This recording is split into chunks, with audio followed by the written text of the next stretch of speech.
খাতা কলম বইপত্র অর্থনীতি দিয়ে সমাজে শান্তি প্রতিষ্ঠা হয় না, বরং সমাজে কি হয়? পুঁজিবাদ হয়। পুঁজিবাদ কি জিনিস? ধনী দিন দিন ধনী হতে থাকবে, এক শ্রেণীর মানুষের কাছে ধন সম্পদ কেন্দ্রীভূত হতে থাকবে, এক শ্রেণীর নির্দিষ্ট একটা শ্রেণীর কাছে ধন সম্পদ কুক্ষিগত হতে থাকবে, বাকিদের রক্ত চুষে চুষে এরা বড়লোক হবে। ধনী যারা আছেন তাদের সম্পদের যে জাকাত আসবে, এই জাকাতটা দরিদ্রদের মধ্যে বন্টন করতে হয়। যদি এটা করতে পারতেন, সমাজের সবাই 3 বেলা খেতে পারতো, না খেয়ে মরতো না। কে শুনবে কার কথা? এগুলো তো বললেও সমস্যা, করলেও সমস্যা। কারণ আমরা বললে হয়ে যাব ধর্মান্ধ, আর যদি মুসলিমরা করে তারা হয়ে যাবে আশ্চর্য একটা। সারা বিশ্বে যারা একনিষ্ঠভাবে ইসলাম পালন করতে চায়, ওদেরকে সারা বিশ্বে মৌলবাদী বলে প্রচার করা হয়েছে। অথচ সমাধান কিন্তু এখানে। এই যে আমার হাতে যে কিতাবটা দেখছেন, এই কিতাবের মধ্যে আল্লাহ পাক সমস্ত বিষয়ের সমাধান নাজিল করেন নাই? এটা মুখে বলছি আমরা, ঠিক। কয়জন বিশ্বাস করে কথা? কয়জন সত্যি মন থেকে বিশ্বাস করে যে আল কোরআনুল কারীমে সত্যি সত্যি আল্লাহ পাক সমস্ত বিষয়ের সমাধান নাজিল করেছে? আজকে জুমার দিনে সূরা কাহফ পড়তে হয়, তাই না? এই সূরা কাহফের 54 নম্বর আয়াতে, কত নম্বর?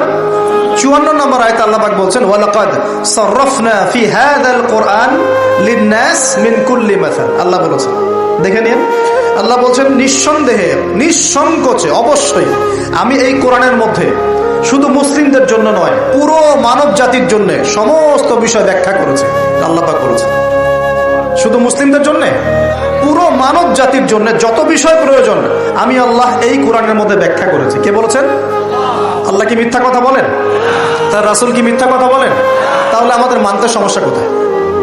মানতে কি সমস্যা? এই যে বললাম, যদি আমরা ইকোনমিক সেকশনে সমৃদ্ধি চাই, একটা স্টেবিলিটি চাই, অবশ্যই জাকাত ইম্পোজ করতে হবে। জাকাত ছাড়া অর্থনৈতিক সাম্য আসবে না। মনে করেন বাংলাদেশে মনে করেন যে 1 কোটি মানুষের উপরে জাকাত ফরজ, কথার কথা বলছে, কথার কথা। এই 16 কোটি 20 কোটি মানুষের মধ্যে মনে করেন 1 কোটি মানুষের উপর জাকাত ফরজ হয়েছে। আছেন এমন মানুষ? জাকাত মানে কি? কত পার্সেন্ট দিতে হবে সম্পদের? 2.5%। 100 টাকায় 2.5 টাকা, এই তো। আচ্ছা, এখন 1 কোটি টাকায় এই টাকাটা কি ছোট না বড়? আর এটা একজনের হিসাব করলাম, যদি এরকম আমি 1 লাখ মানুষের হিসাব করি, কত টাকা আসবে? এই টাকা দিয়ে আপনি কি করতে পারবেন? নিঃসন্দেহে আপনি দরিদ্র মানুষের সেবা এটা কাজে লাগাতে পারবেন। জাকাতের যে 8টা খাত আছে না? কটা খাত? 8টা খাতে সুষ্ঠু বন্টন করলে দেখবেন সমাজে একটা গরিব মানুষও থাকবে না ইনশাআল্লাহ। সবাই খেয়ে পরে বাঁচবে ইনশাআল্লাহ। এই কাজটা করবে কি? কে উদ্যোগ নেবে? আচ্ছা, এই জাকাত কি শুধু 1 বছরই আসবে না প্রতি বছর আসবে? এই জিনিসগুলো বুঝতে হয়। ইসলাম শুধু আমরা এই গতানুগতিক মুখস্থ করে পড়লেই হবে না, কোরআন সুন্নাহকে বাস্তবে প্রয়োগ করতে হবে। আল্লাহ পাক সে তৌফিক দান করুন। রমজান মাসে অবশ্যই অপচয় কমিয়ে দিবেন, প্রতিবেশী আত্মীয়দের খোঁজ নিবেন, নিজের যতটুকুতে হয়ে যায় এর বেশি খরচ করতে যাবেন না, অন্যের জন্য ওটা সাদকা করে দিবেন, সদাকা করে দিবেন। আর কি করবেন? জাকাত দিবেন। জাকাত দিলে আরো 10-20টা মানুষ না খেয়ে মরবে না, ওরা খেয়ে পরে বাঁচবে ইনশাআল্লাহ। এর উপর আছে সাদাকাতুল ফিতর, আছে না? সাদাকাতুল ফিতর আমরা দেই। এগুলো আল্লাহ পাক কেন দিয়েছেন? এগুলোকে আল্লাহ পাক শুধু ইবাদতের জন্যই দিয়েছেন? এগুলো করলে তো নেকি হয়, আল্লাহ সন্তুষ্টি পাওয়া যায়, দুনিয়াতেও সাম্যের অর্থনীতি প্রতিষ্ঠা হয়, এই কারণে দিয়েছেন। আল্লাহ পাক এমনি এমনি দিয়েছেন নাকি? এই যে আপনি 5 ওয়াক্ত নামাজ পড়ছেন, নামাজ পড়লে তো নেকি হচ্ছেই, আধ্যাত্মিকত্ব পাচ্ছেন, আল্লাহ সন্তুষ্টি পাচ্ছেন, আপনার শরীরও ভালো থাকবে ইনশাআল্লাহ, থাকবে না? আপনি ওযু করছেন, ওযু করলে নেকি হয় না? গুনাহ ঝরে যায় না? একই সাথে আপনি বিভিন্ন রোগ ব্যাধি থেকে বেঁচে থাকবেন ইনশাআল্লাহ। আপনি পরিষ্কার পরিচ্ছন্ন আছেন। প্রত্যেকটা কাজের পিছনে দুনিয়াবি উপকারিতাও কি আছে? আছে না? এই যাকাত ভিত্তিক অর্থনীতির মধ্যে এই দুনিয়াবি উপকারিতা আছে। এই রমজান মাসে নিয়াত করেন। আসন্ন রমজান কেন কথা বলছি? কারণ রমজান কিন্তু বেশি দিন নাই, কয়দিন আছে? 1 মাস 1.5 মাসও বাকি নেই। আপনাকে প্ল্যান করতে হবে, আধ্যাত্মিক পরিকল্পনা করতে হবে যে রমজান সামনে আসছে, এই রমজানে ইনশাআল্লাহ আমি আল কোরআন পুরোটা খতম দেবো ইনশাআল্লাহ। রমজান মাস আসার আগেই 5 ওয়াক্ত নামাজ আমি শক্ত করে ধরবো, যেন রমজানে আমি 5 ওয়াক্ত নামাজ জামাতে পড়তে পারি। রমজান মাস আসার আগেই কোরআন তেলাওয়াত যদি করতে না জানি, তেলাওয়াত করা শিখে নিতে হবে ইনশাআল্লাহ।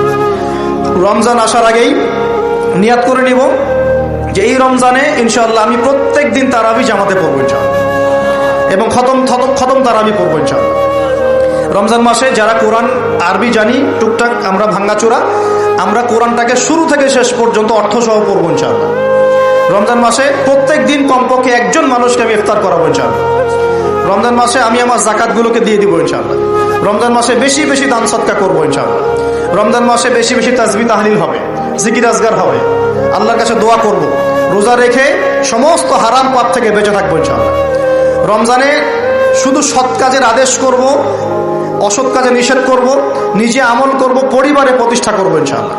প্রত্যেক দিন 5 ওয়াক্ত নামাজ হবে, প্রত্যেক দিন মসজিদে নামাজের পর তালিম হবে ইনশাআল্লাহ।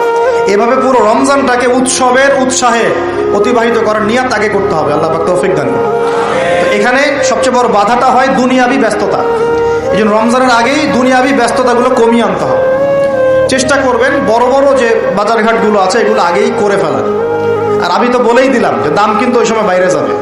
যদি এখন সামর্থ্য থাকে করে ফেলেন, সামর্থ্য থাকলে করে ফেলেন। আর যাদের সামর্থ্য কম তাদের জন্য কি হবে, পুরো দেশব্যাপী সামাজিকভাবে, যেমন এটা একটা সংগঠন আপনাদের না, এই এরকম সংগঠন যেগুলো আছে নন প্রফিটেবল এবং non political organisation, both political and non political, সমস্ত অ্যাসোসিয়েশনগুলোর উদ্যোগে বা ফাউন্ডেশন অ্যাসোসিয়েশন যেগুলো আমরা করি ছোটখাটো, এগুলোর উদ্যোগে ইফতার বিতরণ প্রজেক্ট করতে হবে। পারা যাবে ইনশাল্লাহ। যে যাদের সামর্থ্য আছে সামর্থ্যবানদের টাকা পয়সাগুলো কালেক্ট করে যারা দুস্থ দরিদ্র অসহায় মানুষ তাদের বাসায় বাসায় 1 মাসের বাজার পৌঁছে দিতে হবে ইনশাআল্লাহ। পারা যাবেন ইনশাআল্লাহ। এই কাজগুলোর মধ্য দিয়ে দেখবেন আল্লাহর রহমত বরকত নেমে আসছে ইনশাআল্লাহ।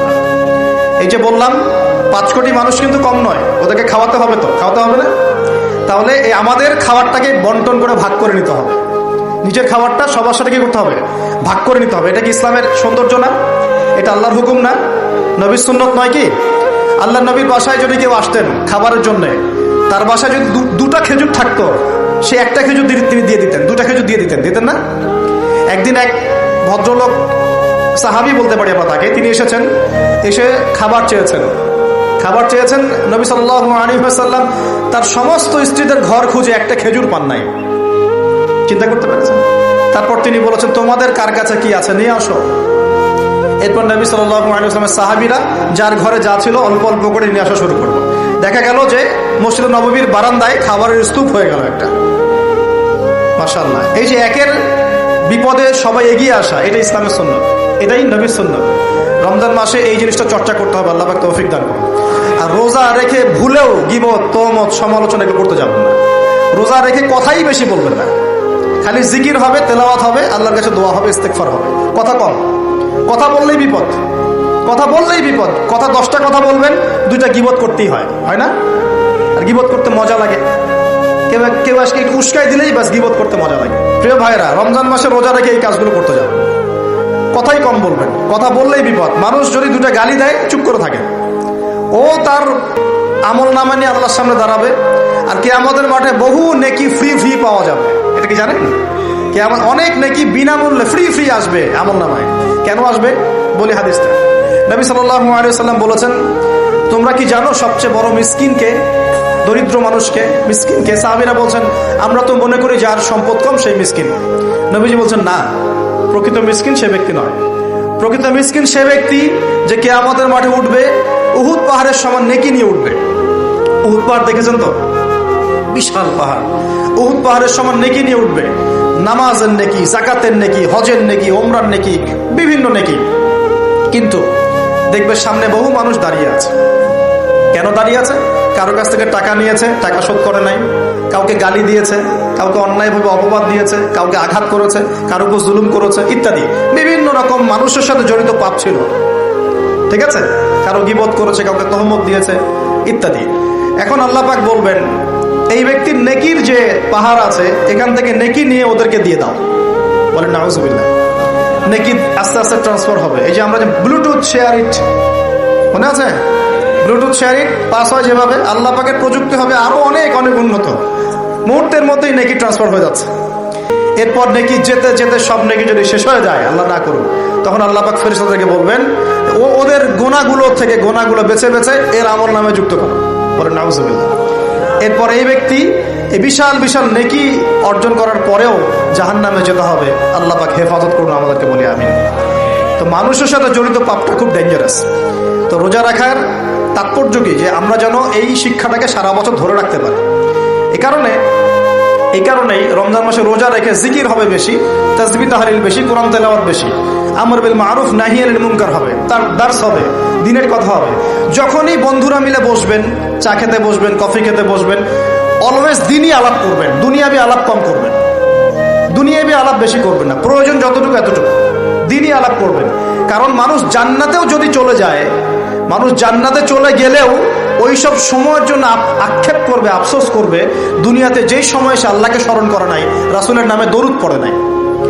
তাহলে যদি কোনো জায়গায় বসে পড়েন, বসে পড়ে আলোচনা করতে থাকেন, ওঠার আগে কমপক্ষে বলবেন ইলাহা ইল্লা আনতা আস্তাগফিরুকা ওয়া আতুবু ইলাইক।